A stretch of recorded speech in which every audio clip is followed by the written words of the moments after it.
இருள் சேர் இரு வினையும் சேரா. பணம் சம்பாதிக்கும் போது பாவமாக இல்லாமல் புண்ணியமாகவும் இல்லாமல் நடுநிலையுடன் பாவத்தையும் சேர்க்காமல் புண்ணியத்தையும் சேர்க்காமல் பொருள் ஈட்டுவது என்ற ஞானம் இன்னைக்கு இருக்கக்கூடிய புக்கில் இல்ல. இருக்கா? இருள் சேர் இரு வினையும் சேரா இறைவன் பொருள் சேர் புகழ் புரிந்தார் மாட்டு. இந்த திருக்குறள் எத்தனை பேருக்கு தெரியும்? இருள் சேர் இரு வினையும் சேரா இறைவன் பொருள் சேர் புகழ் புரிந்தார் மாட்டு. இந்த திருக்குறள் எத்தனை பேருக்கு தெரியும்? கேள்விப்பட்டது கூட இல்லையா? இந்த ஒரு திருக்குறளுக்கு உங்களுக்கு உண்மையான விளக்க உரை தெரிஞ்சிருச்சுன்னா வாழ்க்கையில நீங்க அடைய வேண்டிய ஒண்ணுமே இல்லை. எல்லா ரகசியத்தையும் இதுல வச்சு லாக் பண்ணிட்டாரு திருவள்ளுவர். மீண்டும் மீண்டும் பிறப்பாய். எப்போது மீண்டும் மீண்டும் பிறப்பாய்? நீ செய்யற செயலுக்கு நீயே பெருமை அடிச்சுக்கிட்டனா மீண்டும் மீண்டும் பிறப்பாய். நீ செய்யக்கூடிய செயல்களுக்கு இறைவனை காரணம் கூறும்போது பாவ புண்ணிய என்ற இரு வினைகளும் உங்களை சேராது. விச் மீன்ஸ் எப்படியோ வாழ்ந்து எப்படியோ செத்து போயிடலான்னு மட்டும் நினைக்காதீங்க. அடுத்த பிறவி கொடூரமாக இருக்கும். நான் எப்போ அடுத்த பிறவியை நம்புறது? இப்போ பல பேர் கை இல்லாமல் பிறக்கிறாங்க, கால் இல்லாமல் பிறக்கிறாங்க, கண் இல்லாமல் பிறக்கிறாங்க, வீடு இல்லாமல் பிறக்கிறாங்க, பல நோய்களோட பிறக்கிறாங்க. இறைவன் கருணையானவர்னா எல்லாத்தையும் ஒரே மாதிரி படைச்சிருக்கணுமே, ஏன் அப்படி படைக்கல? ஒருத்தன் கோடீஸ்வரனா இருக்கான், ஒருத்தன் ஏழையா இருக்கான், ஒருத்தன் இப்படி இருக்கான், ஒருத்தன் அப்படி இருக்கான், ஒருத்தன் கிரிமினலா இருக்கிறான், ஒருத்தன் நல்லவனா இருக்கான், ஒருத்தன் ஹீரோவா இருக்கான், ஒருத்தன் ஹீரோ மாதிரி இருக்கான். ஏன் இந்த மாற்றங்கள்?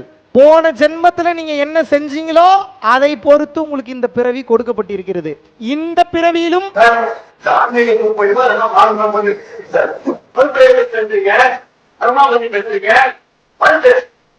சார் உங்களோட பெயர் தெரிஞ்சுக்கலாமா? சார் நான் கேட்கறதுக்கு பதில் சொல்லுங்க. சார் நான் கேட்கறதுக்கு பதில் சொல்லுங்க. சார் நான் கேட்பதற்கு பதில் சொல்லுங்க. சார் நீங்க ஒரு கேள்வி கேட்டீங்கன்னா நான் ஒரு கேள்வி கேட்பேன். நான் கேட்கறதுக்கு பதில் சொல்லுங்க. உங்களுடைய பெயர் என்ன? சார் உங்களுடைய பெயர் என்ன? Sir if you are asking me a question I will ask a question. You should answer me. Sir உங்களுக்கு பதில் வேணும்னா நான் கேட்குற கேள்விக்கு பதில் சொல்லுங்க. சார் தப்புன்னு நீங்க எப்படி சார் சொல்றீங்க? தப்புன்னா நீங்க எதுக்கு என்னை பேச கூப்பிடுறீங்க? சார் தப்புன்னா நீங்க எதுக்கு என்னை பேச கூப்பிடுறீங்க? சார் தப்புன்னா நீங்க எனக்கு எதுக்கு பேச கூப்பிடுறீங்க? What is your problem? என்ன பேசணும்? ஒரு நிமிஷம், let me deal this. I am not angry. I am asking very clearly. See, I am very stable and asking. என்ன பேசணும் நீங்க சொல்லுங்க. மறுபிறவியை பத்தி வேற யார் சொல்லி கொடுப்பா? மறுபிறவியை பத்தி வேற யார் சொல்லி கொடுப்பா? ஆன்மீகம்னா என்ன? ஆன்மீகம்னா என்ன? ஒரு நிமிஷம் மேடம், ஆன்மீகம் என்றால் என்ன? அரசு பள்ளியில ஆன்மீகம் பேசக்கூடாது யார் சொன்னது? ஏதாவது இருக்கா? லா இருக்கா? எந்த லால இருக்கு? அரசு பள்ளியில் ஆன்மீகம் பேசக்கூடாது எந்த லா இருக்கு? அரசு பள்ளியில் ஆன்மீகம் பேசக்கூடாது எந்த லா இருக்கு? இந்தியன் கான்ஸ்டிடியூஷன் லா சொல்லுதா? சிஇஓக்கு மேல நீங்க பெரிய அறிவு பெற்றவரா? உங்களுடைய முதன்மை கல்வி அலுவலருக்கு மேல நீங்க அறிவு பெற்றவரா? ஆல் ஆர் ஈக்குவல் தானே பேசிக்கிட்டு இருக்கேன். What is your problem on that? If you have a problem, you should discuss with me very clearly in a manner way. There is a manner how to ask. There is a reason how to ask. பாவ புண்ணியத்தை பற்றி ஒருவனுக்கு போதிக்காமல் ஒருவனுக்கு வாழ்வியலை எப்படி போதிக்க முடியும்? பாவ புண்ணியத்தை தெரிஞ்சுக்கணும்னா ஏகப்பட்ட பாவத்தை பண்ணுவான். எப்படி கத்துப்பா வாழ்க்கையை பத்தி? நீங்க சொல்லி கொடுத்தீங்களா? பாவ புண்ணியத்தை பத்தி வாழ்க்கையை பத்தி சொல்லி கொடுத்தீங்களா? நீங்க என்ன சொல்லி வேற யார் சொல்லி கொடுப்பாங்க? புருஷன் சொல்லி கொடுக்க முடியுமா? பொண்டாட்டி சொல்லி கொடுக்க முடியுமா? யார் சொல்லி கொடுக்க முடியும்? திருக்குறளை மேற்கோள் காட்டி, திருவருட்பாவை மேற்கோள் காட்டி. சரி பேசுங்க. மைக் கொடுங்க, அவருக்கு மைக் கொடுங்க. மைக் கொடுங்க, கொடுங்க கொடுங்க கொடுங்க மைக் கொடுங்க. நல்லா போகுது, இன்ட்ரெஸ்டிங்கா போகுது. மைக் கொடுங்க. பேசுவோம் பேசுவோம் பேசுவோம், அருமையா பேசுவோம். அதை எப்படி விட முடியும்? பாவ புண்ணியத்தை பத்தி பேசுவோம், வேற எதை பத்தி பேசுறது?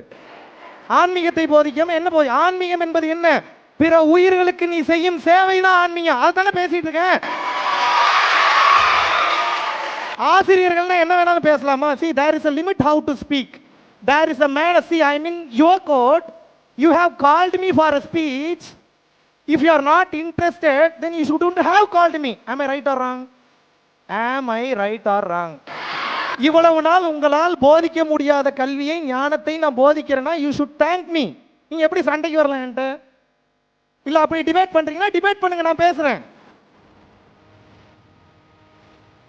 பைபிளில் இருக்கக்கூடிய விஷயம், திருக்குறானில் இருக்கக்கூடிய விஷயம், பகவத்கீதையில் இருக்கக்கூடிய விஷயம், எல்லா ஞான நூல்களிலும் வேத நூல்களிலும் இருக்கக்கூடிய விஷயத்தை விளக்கம் கொடுக்கும் போது அது ஒருத்தர் குத்துதுன்னா, let me say he has some ego problem. அவருக்கு வேற ஏதோ ஒரு பிரச்சனை. சார் நீங்க என்கிட்ட பேசுங்க. பப்ளிக்கா அவர் பேசினா நான் பப்ளிக்கா தான் பதில் சொல்லுவேன். அவர் என்னிடம் தனியாக கேட்டிருந்தால் நான் தனியாக பதில் சொல்லுவேன். ஆமா, ரைட் ஆர் ராங்? பப்ளிக்கா பேசினா பப்ளிக்கா பதில் சொல்லணும். கரெக்ட் தானே? இல்லைங்க, அவர் மாற்றுத்திறனாளி, நான் மதிக்கிறேன், நான் ரெஸ்பெக்ட் பண்றேன். But there is a way how to speak. சரி முடிங்க. முதல்ல அவர் செட்டில் பண்ணுங்க. நான் செட்டிலாக தான் இருக்கேன், நான் கூலாக தான் இருக்கேன், ஸ்டெபிளாக தான் இருக்கேன். பாவ புண்ணியத்தை பற்றி ஒருவன் தெரிந்து கொள்ளாத வரைக்கும் ஒருவன் அதிகமான பாவங்களை செய்து கொண்டேதான் இருப்பான். தெரியுமா உங்களுக்கு? பாவம் நீ அதிகமாக செய்தாய் என்றால் மலத்தில் ஊறும் புழுவாக பிறப்பான். திருமூலர் திருமந்திரத்தில் எழுதுறாரு. திருமூலரை தாண்டி நாம் ஒரு வார்த்தை பேச முடியுமா? திருமூலரை தாண்டிய ஞானம் இங்க யாருக்காவது இருக்கா? திருமூலரை தாண்டிய தெளிவு இங்க யாருக்காவது இருக்கா? நீங்க உங்களுக்கு ஏன் இவ்வளவு பிரச்சனை? உண்மைனா என்ன, தர்மம்னா என்ன, சத்தியம்னா என்ன, நியாயம்னா என்ன, பிற உயிர்களின் மீது கருணையின்பால் இருக்கக்கூடிய உண்மைனா என்னன்னு தெரியாதனாலதான் உங்களுக்கு இவ்வளவு பிரச்சனை. பிரச்சனை என்ன பிரச்சனை? நீங்க மனுஷனா பிறந்ததே பிரச்சனை தான். நான் இப்ப ஏதாவது ஒரு மதத்தை உயர்ந்த மதம் என்று கூறினேன்னா, இந்த கடவுளை தான் உயர்ந்த கடவுள்னு கூறினேன்னா உங்களுக்கு எப்படி பிடிக்குதோ அப்படி கூப்பிட்டுங்கன்னு சொல்றேன். ஆனா உங்களுக்கு வாழ்க்கையில் தெளிவு பிறக்க வேண்டும் என்றால் நீங்கள் புரிந்து கொள்ள வேண்டிய மாபெரும் விஷயம், நீங்க பாருங்க, இன்னும் 100 பேர் வந்தாலும் என்னால சமாளிக்க முடியும். எத்தனை பேர் வந்தாலும் சமாளிக்க முடியும்? இன்னும் 1,00,000 பேர் எகென்ஸ்டா சுத்தி நின்னீங்கன்னா கேஷுவலா நின்று டீல் பண்ணுவேன். இப்ப நான் பெரிய ஆளா இல்லையான்றது இல்லை. மாணவர்களே, இன்று ஒரு விஷயத்தை தெளிவாக புரிந்து கொள்ளுங்கள். உங்களுக்கு யாரும் மெய்ஞானத்தை போதிக்க முடியாது. உள்ளுக்குள் இருக்கக்கூடிய உங்க ஞான குரு மட்டும்தான் மெய்ஞானத்தை போதிக்க முடியும். மெய்ஞானத்தை கடந்த நிலையில நிம்மதியா வாழணும். குடும்பத்துல கஷ்டங்கள் வந்தாலும் அதை கடந்து போகணும். கர்ம வினைகளை கடந்து போகணும். உங்க வாழ்க்கையில அடுத்த கட்டம் போகணும் அப்படின்னா வாழ்வியல் கல்வி என்பது முக்கியம். எந்த கல்வி முக்கியம்? வாழ்வியல் கல்வியை வெறும் புத்தக படிப்பு மட்டும் படிக்காதே மத்தக படிப்பு படி என்று சித்தர் பெருமக்கள் கூறிவிட்டு சென்றிருக்கிறார்கள். Yes or no? அப்ப புத்தக படிப்பு மட்டும்தான் முக்கியம் நீங்க நினைச்சு வாழ்ந்துட்டு இருந்தீங்கன்னா, மத்தக படிப்பு என்ற ஒன்று இருக்கிறது. அந்த மத்தக படிப்புக்கு உண்டான ரூட்னு ஒன்று இருக்கு, ஒரு என்ட்ரன்ஸ் ஒன்று இருக்கு, நுழைவாயில் ஒன்று இருக்கு. இருக்கா இல்லையா? Yes or no? அதை எப்படி தெரிஞ்சுக்கிறது? பேசுறவனெல்லாம் அவமானப்படுத்தி அசிங்கப்படுத்தி அனுப்பிச்சு விட்டுறீங்க. எவன் வருவான் உங்களுக்கு பேசுறதுக்கு? யார் வருவா? யார் உங்களுக்கு இந்த மெய்ஞானத்தை போதிக்க முடியும்? இதை பேச தயங்கினதுனாலதான் இவ்வளவு பிரச்சனை. இதை பற்றி பேச தயங்கினதுனாலதான் என் நாடு நாசமாய் போனது, வீணாய் போனது. 67,000 குருகுலங்களுக்கு மேல இந்தியா ஃபுல்லா இருந்தது. 3,23,000 குருகுலங்களுக்கு மேல இருந்தது. அனைத்தும் அழிக்கப்பட்டது. ஒரு மந்திரத்தை படிச்சீங்கன்னா நெருப்பு மலை வரும். ஒரு மந்திரத்தை படிச்சீங்கன்னா உடல் நோய் குணமாகும். ஒரு மந்திரத்தை படிச்சீங்கன்னா இங்கிருந்து அங்க பறந்து போவான். அத்தனையையும் ஓலை பனை ஓலையில் எழுதி வைத்து விட்டு சென்றார்கள் ரகசியங்களை. ஆனால் பின்னால் வந்த ஆட்சியாளர்களின் காரணமாக, நான் சொல்றேன் பிரிட்டிஷ் வந்த அவர்களுடைய சதி வேலையின் காரணமாக நமது மக்களுடைய ஞானம் மண்ணோடு மண்ணாக புதைந்தது. எதுவுமே இல்லை. இந்தியாவினுடைய முதல் பல்கலைக்கழகம் எது? இந்தியாவினுடைய முதல் பல்கலைக்கழகம் எது? ஃபர்ஸ்ட் யூனிவர்சிட்டி எது? நாலந்தா. ஃபர்ஸ்ட் பல்கலைக்கழகம் என்ன? நாலந்தா யூனிவர்சிட்டி. நான் கேட்கிறேன், நாலந்தா தான் முதல் பல்கலைக்கழகமா? மாபெரும் ஞானத்தில் திகழ்ந்த ஞானிகள் நம் மகான்கள். இங்க பாருங்க, என்னை கூப்பிட்டீங்க அப்படின்னா சத்தியத்தை மட்டும்தான் என்னால் பேச முடியும். சத்தியத்தை தாண்டி 1 இன்ச் அப்படியும் பேச முடியாது, 1 இன்ச் இப்படியும் பேச முடியாது. சத்தியம் ஒன்றை மட்டும்தான் சொல்கிறேன். என்ன? தீதும் நன்றும் பிறர் தர வாரா. இப்ப நான் ஆன்மீகம் சொன்னேன்ல, இவர் சொன்னார்ல ஆன்மீகம், கணியன் பூங்குன்றனாரு ஆன்மீகம் பேசியிருக்கிறார். என்ன பேசியிருக்கிறாரு? தீதும் நன்றும் பிறர் தர வாரா. நல்லதும் கெட்டதும் இன்னொருத்தன் செய்து வருவதல்ல, இன்று நீங்கள் அனுபவிக்கக்கூடிய. இங்க இருக்கு, ஹானஸ்டா கை தூக்குங்க. எனக்கு மன வலி இருக்குன்றவங்க எத்தனை பேர் கை தூக்குங்க? எனக்கு மனசு அடிக்கடி ரொம்ப வலிக்குது. ஓகே. எனக்கு சின்ன சின்ன விஷயத்துக்கெல்லாம் பதட்டம் படபடப்பா இருக்குன்றவங்க கை தூக்குங்க. கை தூக்குங்க, டக்கு டக்குன்னு தூக்குங்க. எனக்கு டென்ஷனா இருக்கு, டிப்ரெஷனா இருக்கு, நிம்மதியே இல்லை அப்படின்றவங்க கை தூக்குங்க. சரி, இப்ப நான் என்ன கேட்கிறேன் அப்படின்னா, இவ்வளவு நாள் எடுத்த பாடம் இதெல்லாம் உங்களுக்கு கியூர் பண்ணிருக்கணும். ஏன் கியூர் பண்ணல? பதில் இருக்கா?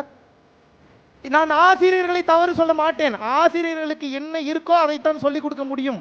இப்ப ஆசிரியர்களுக்கும் ஞான கல்வி தேவைப்படுகிறது. ஏன் அப்படின்னா, மனிதனை முன்னிறுத்துவதை நிறுத்திவிட்டு எப்போ ஒருத்த மனிதனை கடந்த சக்தியை முன்னிறுத்துகிறானோ அப்போதுதான் பணிவு வரும், அப்போதுதான் தன்னடக்கம் வரும். Yes bro. Please come and back. Please come and back. நீங்க எத்தனை பேர் வந்தீங்கனாலும் உண்மை ஒண்ணுதான். இதுக்கப்புறம் தமிழகத்துல எந்த பள்ளிக்கூடத்துல நான் பேசலனாலும் எனக்கு அதை பத்தி கவலை இல்லை. எத்தனையோ ஆசிரியர்களுக்கு நேரடி வகுப்பு எடுத்திருக்கிறேன். கருத்துக்களில் முரண்பாடு இருக்கலாம். திருமூலரை நீங்கள் தவறு சொல்ல முடியாது, வள்ளலாரை தவறு சொல்ல முடியாது, அகத்தியரை தவறு சொல்ல முடியாது, போகரை தவறு சொல்ல முடியாது, சிவானந்த பரமஹம்சரை தவறு சொல்ல முடியாது, புன்னாகீசரை தவறு சொல்ல முடியாது, இயேசு பிரானை தவறு சொல்ல முடியாது, நபிகள் நாயகத்தை தவறு சொல்ல முடியாது. நான் அவங்க சொல்றதை கேட்டுட்டு தான் பேசுவேன். மற்றவங்க சொல்றதை கேட்டு நான் எப்படி பேச முடியும்? என் மூதாதையர்கள், என் சித்தர்கள், என் தமிழ் வழி சித்தர்கள், மெய்ஞானிகள் எனக்கு போதித்த விஷயங்களை தானே நான் உங்களுக்கு போதிக்க முடியும். Yes or no? வாழ்க்கையில நிம்மதி வேணுமா? வாழ்க்கையில நிம்மதி வேணும்னா பாவம்னா என்ன, புண்ணியம்னா என்னன்னு தெரிஞ்சுக்கங்க. பாவம்னா என்ன, புண்ணியம்னா என்னன்னு தெரிஞ்சுக்கணும்னா மீண்டும் மீண்டும் கஷ்ட காலங்களை நீங்கள் அனுபவித்து தான் தீர வேண்டும். வாய்ப்பு இருக்கும்போது மெய்யியல்னா என்னன்னு சர்ச் பண்ணுங்க, மெய்ஞானம்னா என்னன்னு சர்ச் பண்ணுங்க, திருச்சிற்றம்பல கல்வினா என்னன்னு சர்ச் பண்ணுங்க, ஆயக்கலைகள் 64 என்னன்னு சர்ச் பண்ணுங்க, நாயன்மார்கள் யாருன்னு தெரிஞ்சுக்கங்க, ஆழ்வார்கள்னா யாருன்னு தெரிஞ்சுக்கங்க, எந்த யோக முறையை பயன்படுத்தி முழுமையான மெய்ஞானத்துக்கு போனான்றதை தெரிஞ்சுக்கங்க. அதை தெரிஞ்சுக்கிட்டதுக்கு அப்புறம் மாபெரும் ஆசிரியர்கள் அதுக்கப்புறம் என்னை ஸ்கூலுக்கு இன்வைட் பண்ணுங்க. அது வரைக்கும் தயவு செஞ்சு ஸ்கூலுக்கு இன்வைட் பண்ணாதீங்க. It's my humble request. குருகடாட்சம். நீங்கள் அனைவரும் இந்த பள்ளியில் நீலாயுள், நிறை செல்வம், வான்புகழ், நற்பேறு, நன்னிலம், நன்மக்கள் பெற்று மெய்ஞானம் பெற்று வாழ வேண்டுகிறேன். குருவே சரணம். குருகடாட்சம்.